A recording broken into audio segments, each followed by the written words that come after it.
Hello, everybody, and welcome back to the Where Does It Come From podcast. I'm absolutely delighted to have Carrie Summers with me today, and we're going to have a discussion on all sorts of things, including her new book, which is out next month. So, very excited to hear all about that. Welcome, Carrie.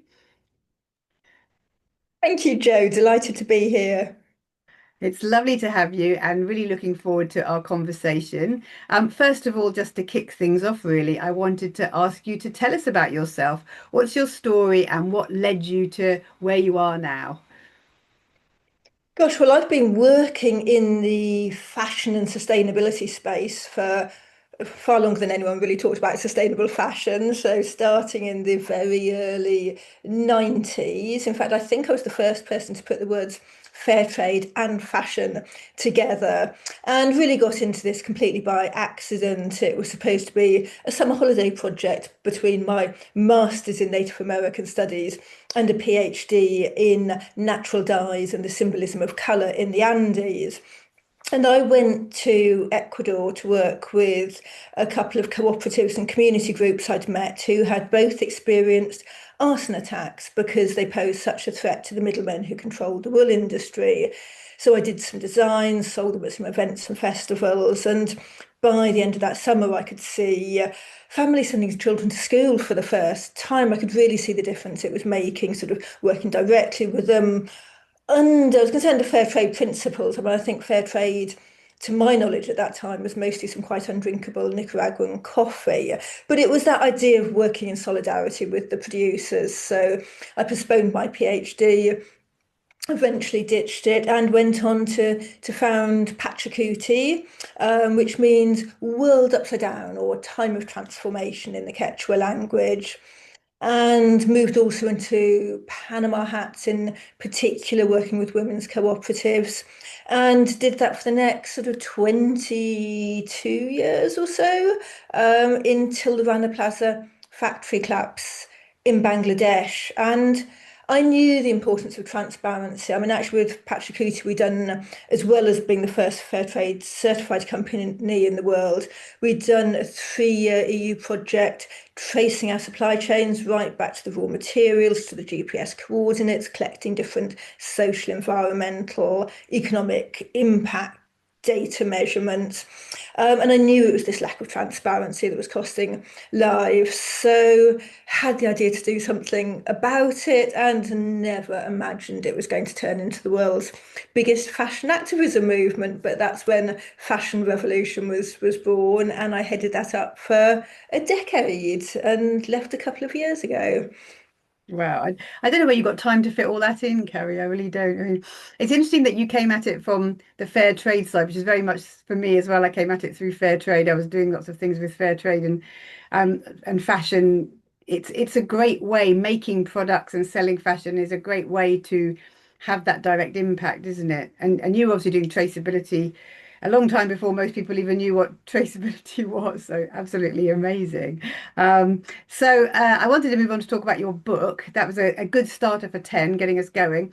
But your new book is out in September, which is really exciting. So do you want to, it's called The Nature of Fashion. Do you want to tell us about its key messages and why did you feel compelled to write it? Yes, really exciting that the Nature of Fashion is out 16th of September in the UK and 11th of November in the US. And the book looks at the relationship between plants and what we wear throughout history. The first story in the book is 42,000 BCE, and it travels through time to the present day. And it's clear that for thousands of years, our clothes have been made by working with nature, not against it.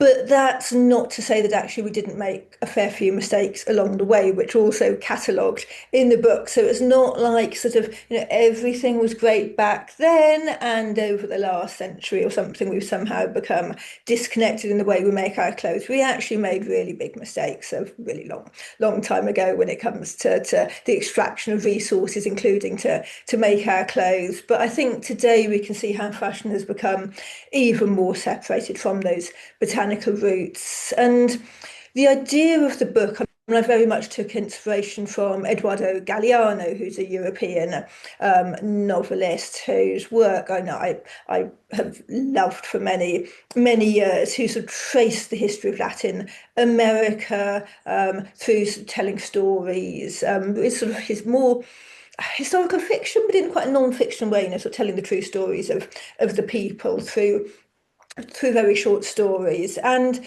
this book also traces how plants have shaped sort of cultures, economies. There's actually quite a lot in there about conflicts as well through fibres and dyes. And it tells human stories. It tells the stories of cultures. It's about artisans, stewards, innovators. A lot of it's using my imagination. It's kind of making up people who would have been there at that time, whether that's a scribe or a Neanderthal woman making the first piece of three-plied, three-strand string that we found from archaeological evidence. But I think all the way through it's showing that history holds really important lessons for our future. So there's sort of strands of hope and resilience which are really threaded through the book, both in terms of preserving those skills and knowledge from the past, but also about new technologies, not just plant-based fibres and dyes, but also, when I was thinking about that this morning, alternatives to PFAS, to waterproof coatings, to the different coatings. And these aren't inferior. Actually, many of the plant-based technologies come from agricultural waste, and they are just as effective or more effective than their synthetic counterparts. So it's about looking back to look forward. It's about reconnecting fashion with nature. And it's definitely about more than just sustainability. It's really about regrounding fashion. It's about looking at the systems on which it's based and sort of regrounding it in both culture and ecology. Mm. I love that idea of making it real. When you see shows on TV where they've put real people or voiced over things as if they're real people, I think it reminds us that these really were people, and they lived a particular life and they relied on certain things. I think as a people we can connect more, can't we, if we see them as real people. So I think that's a fascinating idea, actually. Really, really interesting. So I'm curious. I think people listening might also be curious. What are some of the things that we did maybe in the past that could have been better, could have made better decisions in the past? Yeah, I mean, one of the first examples I write about in the book is Çatalhöyük in southern Turkey. So it's often called like an early proto-city. It's one of the world's first cities. And people use the inner bark of oak trees to make cloth. And this was at a time when oak forests covered the surrounding plateau. And I don't imagine those people even thought that there was going to be a time when that far horizon was going to be devoid of trees. And it was also a very egalitarian society, it seems, at least initially.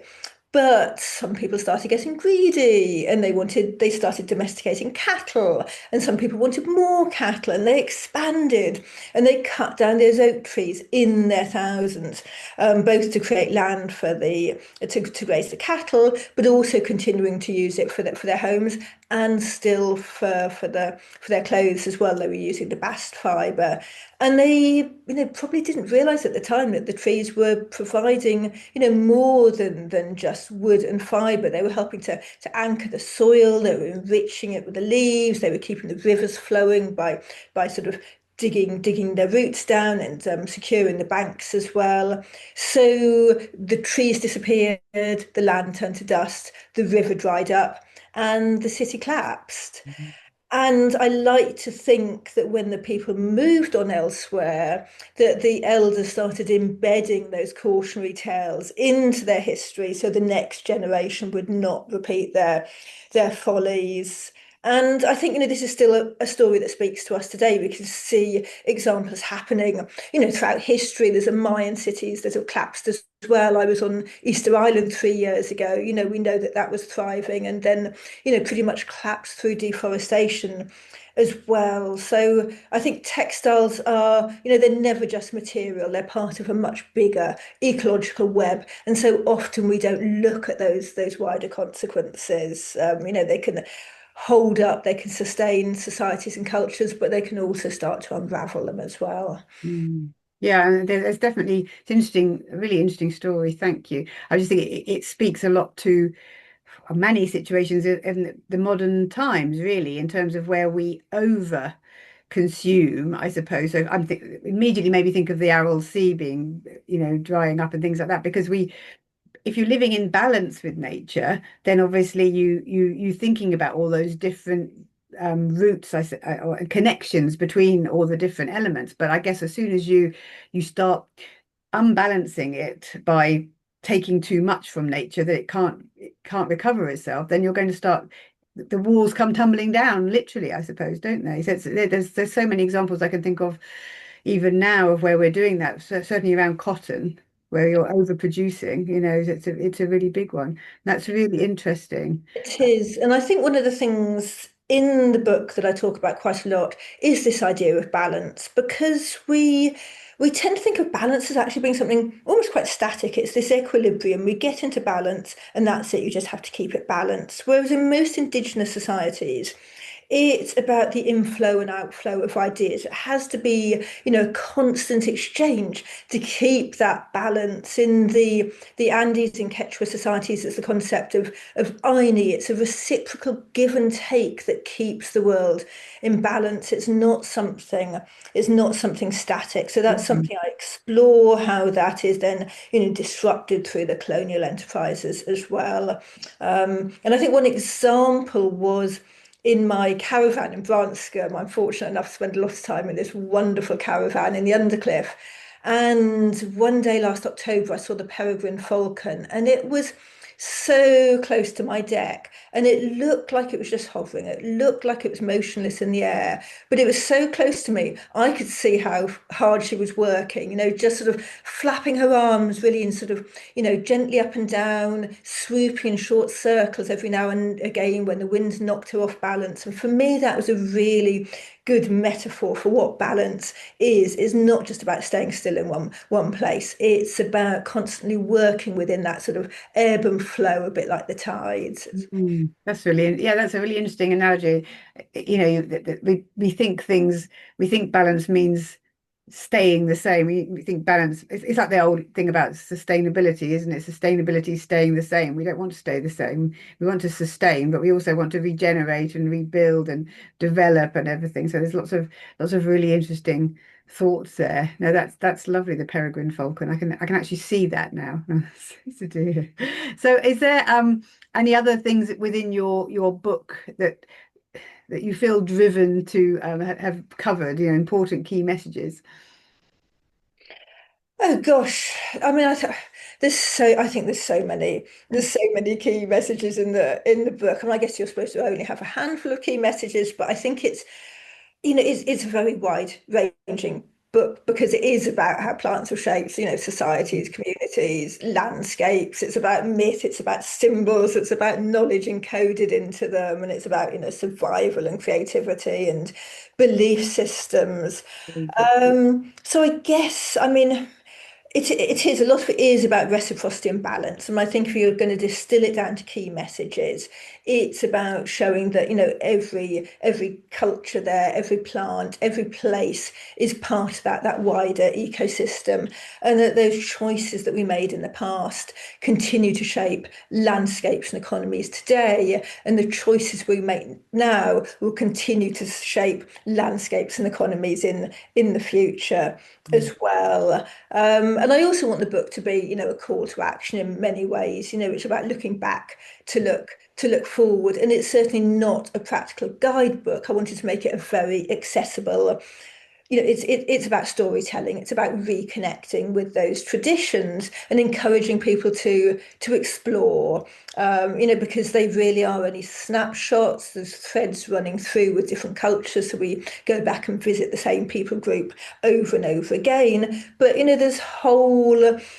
there's significant countries which are completely omitted because I haven't got the space to include everything. So I think it's encouraging people to go and do their own research. So it's like Australia. I'm really sorry, there's nothing in there. There's New Zealand in there, and there's Papua New Guinea for that sort of Oceania. But I've only got certain countries in there, and so I think I really just want to encourage people to start to reconnect with their own traditions and recognizing those contemporary artisans in their cultures and the farmers and those communities and working with them as co-creators for more sustainable futures.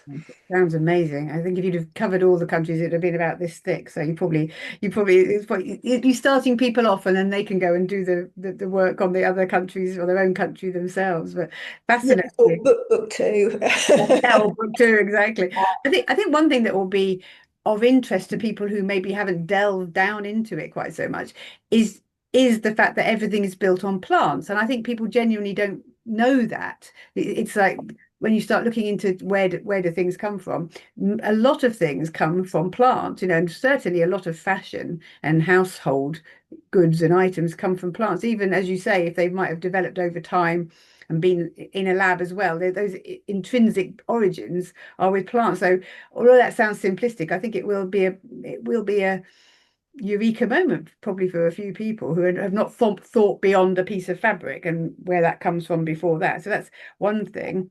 And I think also there's a lot of plants in there that people won't know about in connection with their clothes. So, I've avoided those, well-told stories that have been told in, very well, so there's nothing about Egypt in there. Mm. I'm trying to cover some of those lesser known stories, and also lesser known fibers. So we start off with oak, then we start with pine. So we start with the inner bast of the pine tree from the earliest fiber, and then we go on to oak, and yes, we've got some early linen in there as well. But then we've got some of the plant-based coatings as well from plants like sweet starax.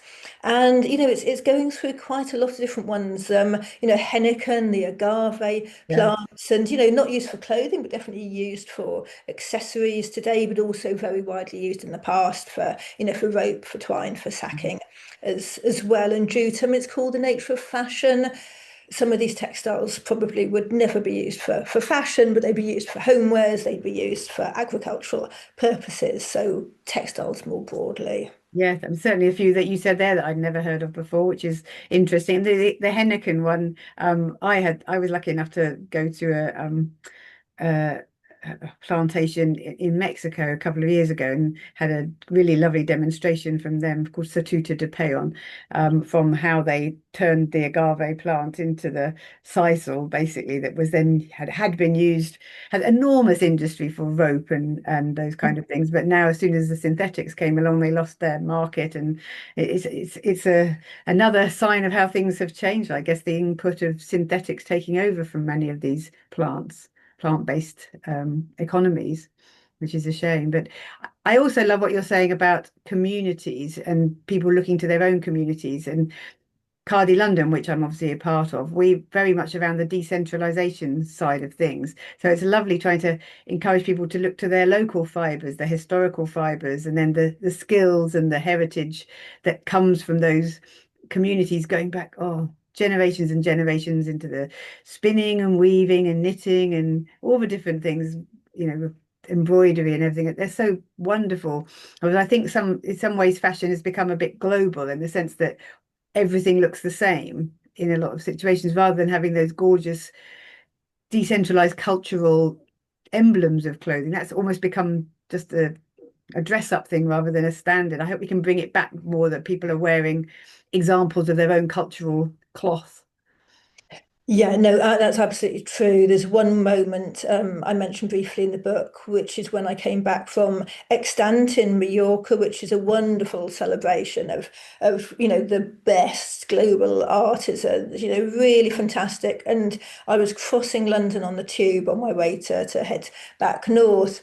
And I looked around the tube carriage and there was, printed ICAT, printed batik, printed embroidery, which looked like a traditional Mm. Indian pattern of some kind. I was just like, gosh, look at all these people wearing printed imitations of these traditional cultural designs.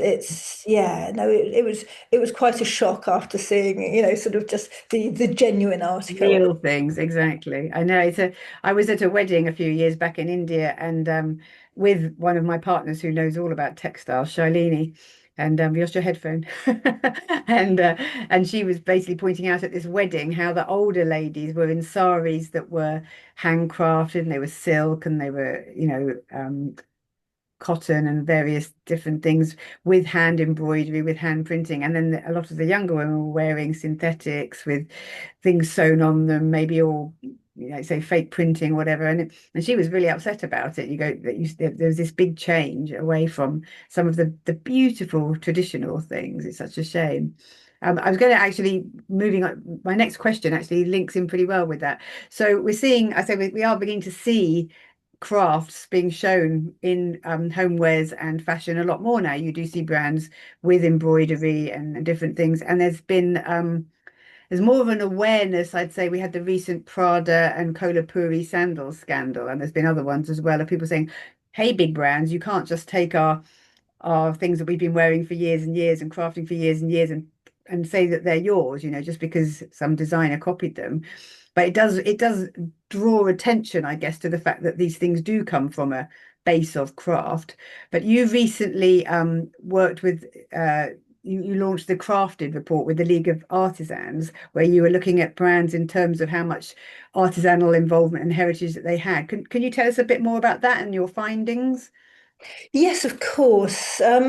The crafted report, I mean, it felt like a really important piece of work to me. It was funded by Impact Plus and it was led by Keele University in collaboration with the League of Artisans. And we have the crafted report, and this launched the Artisans Index. So, really, it's the first initiative to benchmark how 50 global fashion and homeware brands disclose the environmental impacts of artisan production. Because so often when we think about artisan production, we think about the social side, and we know that's really, really important to the artisans. But at the same time, it feels like the environmental side was really missing. And we know, I've seen it. I've been to so many artisan production facilities. We know there's an environmental impact there.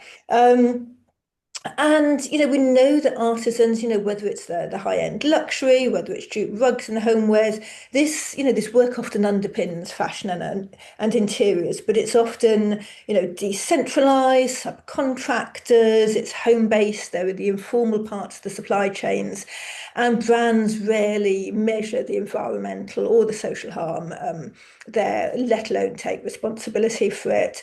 So our research was really quite innovative in that it combined not just the research of the 50 brands sustainability reports, their websites, social media to try and find out what they disclosed about artisans, but we backed this up with focus groups, artisan interviews, and analysis of localized environmental data like air quality monitoring as well. So we were able to sort of, create maps of mapping the air quality onto artisan workshop clusters.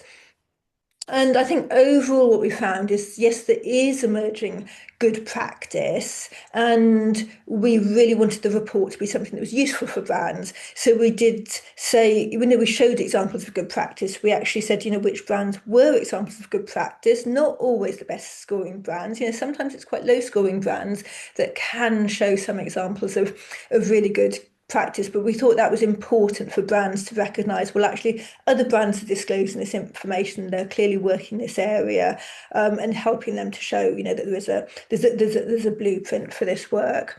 So there's things like, 100% of brands publish the material composition. 88% disclose the use of certified materials by artisans. That's often leather from the leather working group.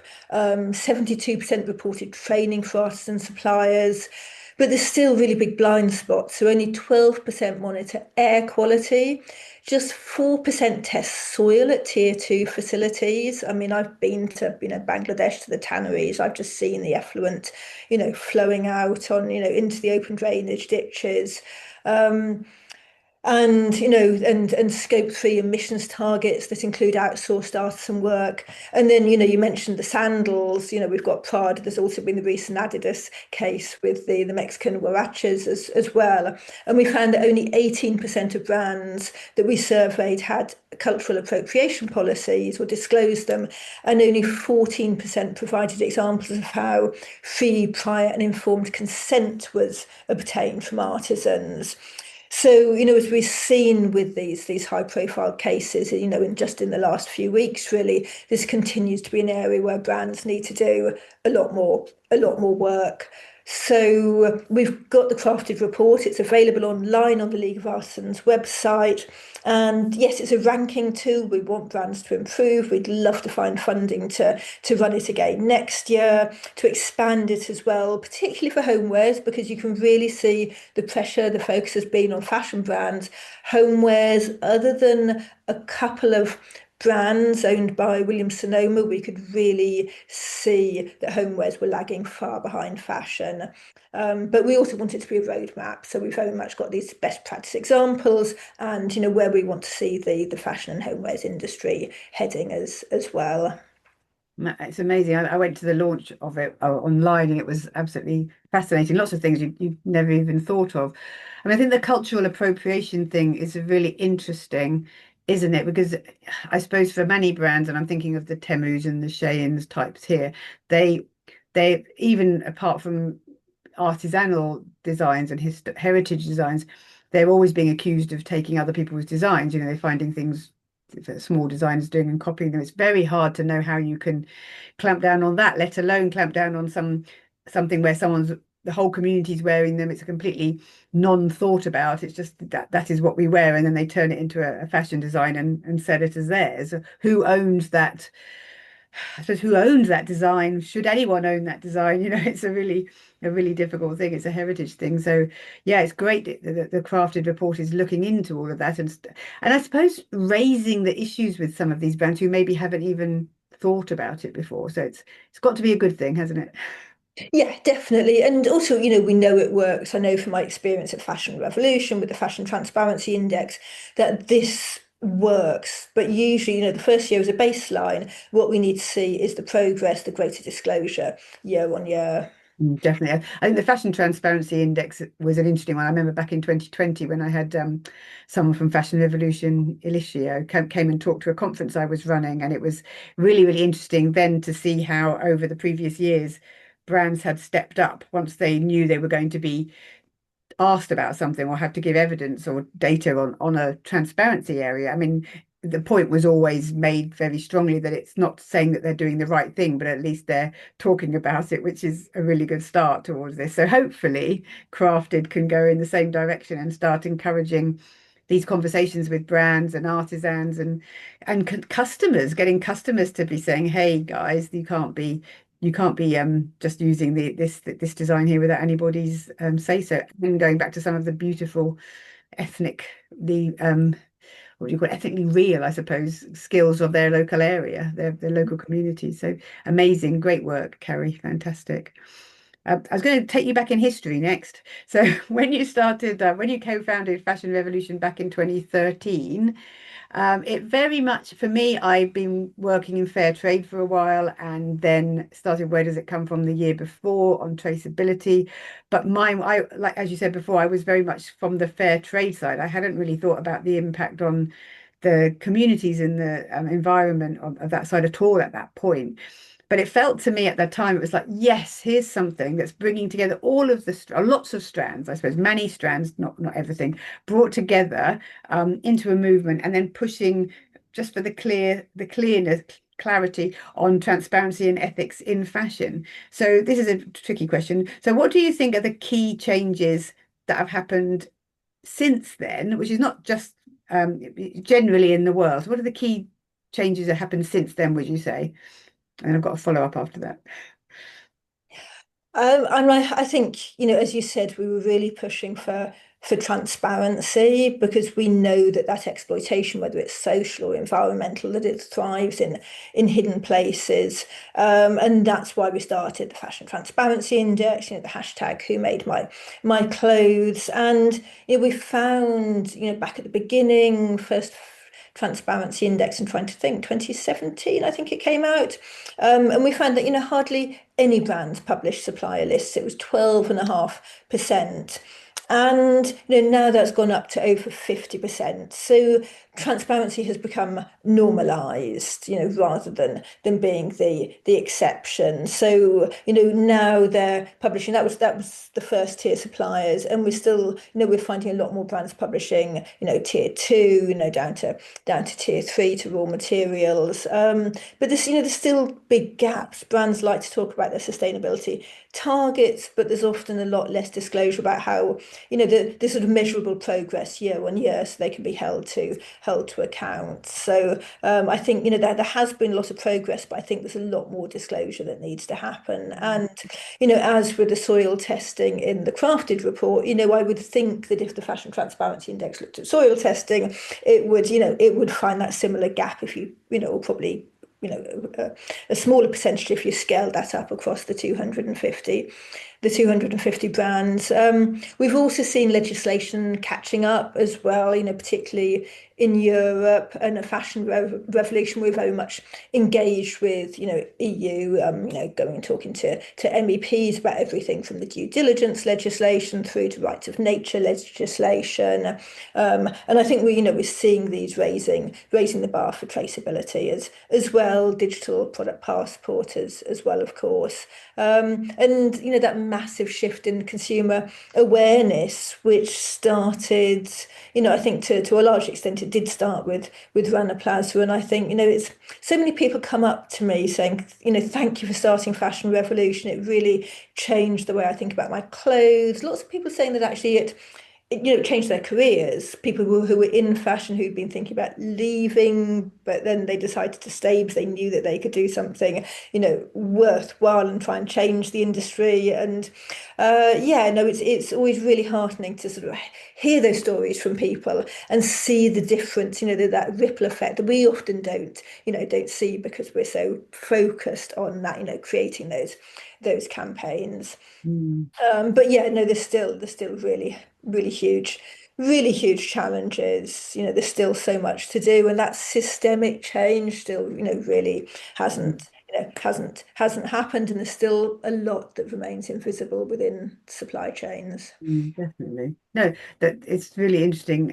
And I had another big thank you for setting up a Fashion Revolution. It was definitely for me because I was already in the beginning working in the area, I suppose, but I think you can get a bit bogged down. So I was there working with the supply chains, creating things. I think what was wonderful about Fashion Revolution for me was it gave you something to get behind, something clear and simple. And it brought people together from within the industry, as you say, especially the people who were already doing ethical fashion things. So it brought everyone together behind something, a hashtag. So, who made my clothes? You could go out and talk to your suppliers and get them to hold up signs and talk to them about it as well. It had the conversation. So I think it was a rallying call, I think, for many people who were maybe working alone. And then, as you say, I know plenty of people who moved or either changed their career to work much more in ethical fashion, I suppose you'd call it back then, we used to call it, and or as you say, tried to influence from the inside. And I think that is something that's changed actually. A lot of these big brands now have sustainability departments, don't they, which would never have been heard of before. So it has been pretty amazing. Um, you mentioned things that haven't happened yet that maybe need to happen. I agree with you about the full system change. I don't know how we bring that one about, but whether we can there has to be a move to get people to rethink the whole market model, the whole creating too much, having lots left over, all of those kind of things that we all know so well. What are your thoughts on key areas, key challenges we still need to push towards? Gosh, I mean, there's so much. I mean, I think it's about, true accountability. And it's not just about, we're going to carry on doing this and then we're just going to offset over here. And oh, yes, this isn't really working, but we'll just set up another initiative and we'll do this carbon offsetting here and, sort of buying carbon credits. Yeah, it is. It's like you said, it's about reducing the overproduction. It's about true long-term collaborations with affected communities, whether that's artisans, whether that's, in a city somewhere. It's about seeing the producers both as innovators and as partners, and trying to shape a more, a lower impact future for fashion. And these need to be rooted within local cultures.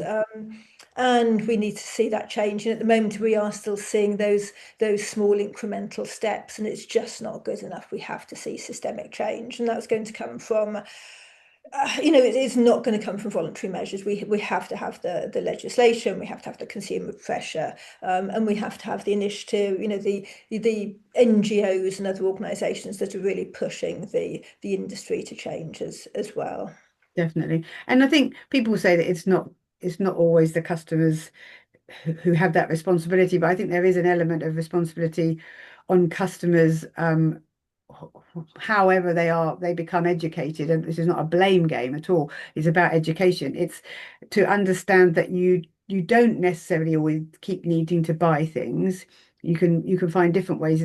I suppose the way we've been encouraged to think about clothing is just to encourage the model that we're in, the capitalist model that we're in, of the more that is created, the more that money that is made, the more profit that is gained, etc., like that. And don't worry about what's wasted. You need to buy something new again next year. We all know the model, but it's trying to help people see that there's nothing wrong. In fact, it's good to maybe keep something a bit longer, pass it on to your friends, buy second hand, and then when you are buying something, see it as a long-term purchase, if not for you, but for everyone that could also be associated with it in the future. Maybe that's it. Maybe the link between the individual and the clothing needs to be broken.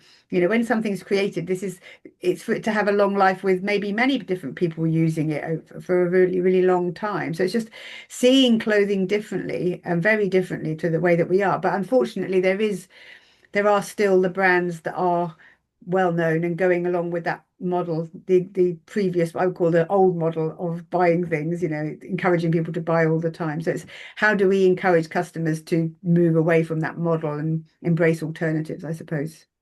Yeah, no, absolutely. And I think I'd add to that also encouraging customers to recognize the power they have as consumers. And like you said, we don't want to put all the onus on the customers, but we do have incredible power. And I was told in the early days of fashion revolution that for every one person asking the question, who made my clothes, brands were taking that as representing 10,000 people who thought the same way, but couldn't be bothered to do anything about it.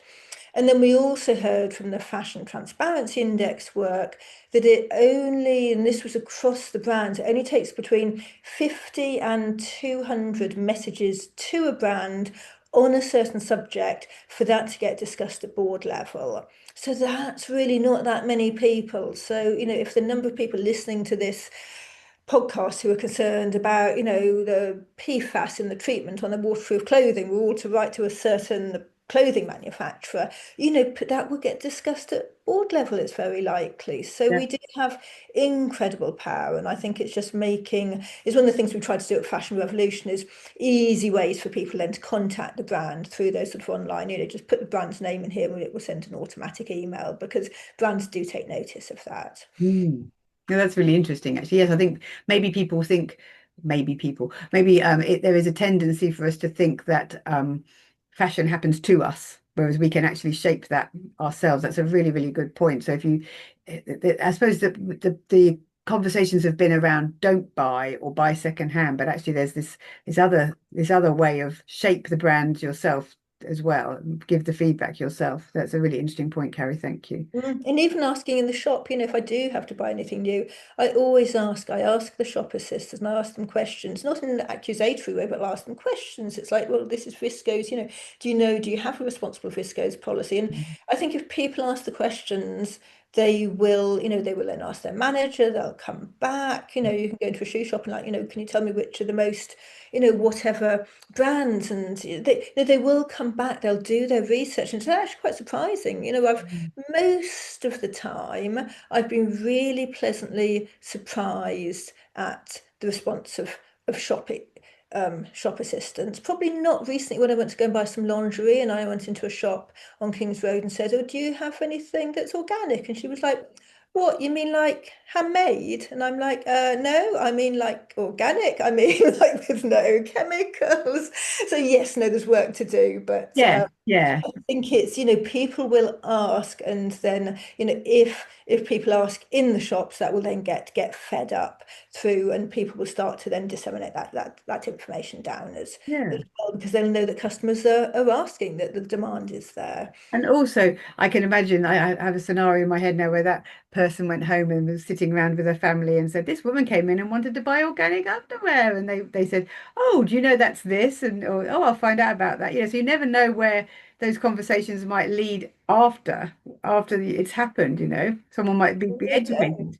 No, Mm. you don't. But for me, it meant I treated myself to eight and gas on, and to a load of very nice, organic underwear, very responsibly manufactured in the UK as well. So, That sounds good. okay, well, if I really can't buy anything on the high streets, so Unfortunately, it does going off on one on underwear. It does tend to be online these days for organic stuff. I also try and buy, well, I do buy organic underwear. It tends to be online, new underwear, or actually John Lewis did some very nice organic bras recently. But I digress. There we are. but it's so Um, important. I mean, if you're going to avoid those chemicals anywhere, yeah. it should be on what's really next to your That's skin. familiar. I think. Sheets as well. Much to my husband's horror, I changed out all the sheets to be organic sheets some time ago. He's like, "Why?" I said, "Because we're lying on them for eight Yeah. hours per night. It's really important." Um, yeah, that's really interesting. So I've gone off piece now a little bit, but yes, that's so interesting, and I think those conversations make a huge difference. Whoever you're having them with, and if you're working in a shop and people are coming in and asking you things, then that's a trigger to yourself to go and find out a bit more as well. I mean, it's all people at the end of the day, isn't it? People working, people buying, people wearing clothes, people making clothes. But there might be some big wheels over there driving us all, but we're all people at the end of the day, and we can change, we can evolve. And that was pretty much all my questions. But the next thing was back to your book. When can people get hold of it? How can they get hold of it? I know you've got some launch events coming up as well. I don't know whether people can come along to those and hear you speak. Yes, they can. The launch events are on the about page of my website, which is carriesummers.com. So I have a sort of pre-launch event in Manchester as part of Manchester Fashion Week. Very exciting, the rebirth of Manchester Fashion Week after a decade, very much with a focus on the future, on innovation, on sustainability, on a different kind of fashion week. So I'm excited to be a part of that. I'll be speaking alongside Safia Mini, and I'll be doing a book launch as well on the Monday night, which is the 8th, I think, of September, 8th or 9th of September. So that's, yes, that's happening, 9th of September it is.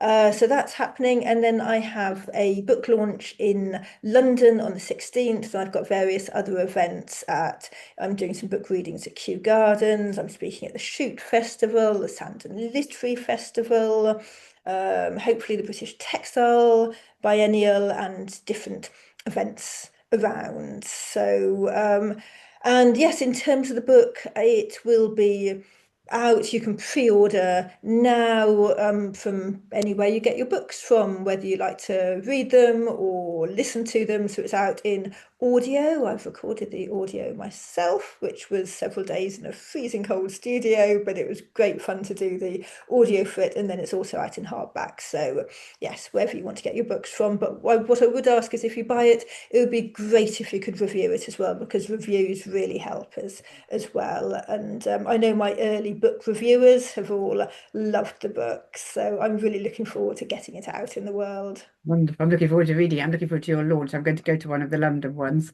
and see you there. So that's fantastic. So I think you named your website already, carriesummers.com, was it? Yes. Any other ways people can find out about your work, the different areas you're involved with? That's probably the best place because it will show sort of all my upcoming speaking engagements and work. Social media at Carrie Summers. I will be putting information on there as well about what I'm doing and yes, doing sort of reels about the book as well. So yes, lots to come, and I'm not really sure what I'm doing in the year ahead, but I think there's going to be some. I'm sure there'll be some exciting projects on the horizon. There always seems to be. And some travel, I expect. Lots of travel. That's wonderful. And yes, I know some of the events going on that you're involved with. I'm also involved with our Selvages London Textile Month in September. So hopefully, Carrie, myself, lots of other people will be bumping into people there. So that's going to be a very hectic but exciting month of September too. So thank you so much, Carrie, for spending time talking to the Where Does It Come From podcast. It's great to have you. It's been a pleasure. Thank you, Joe.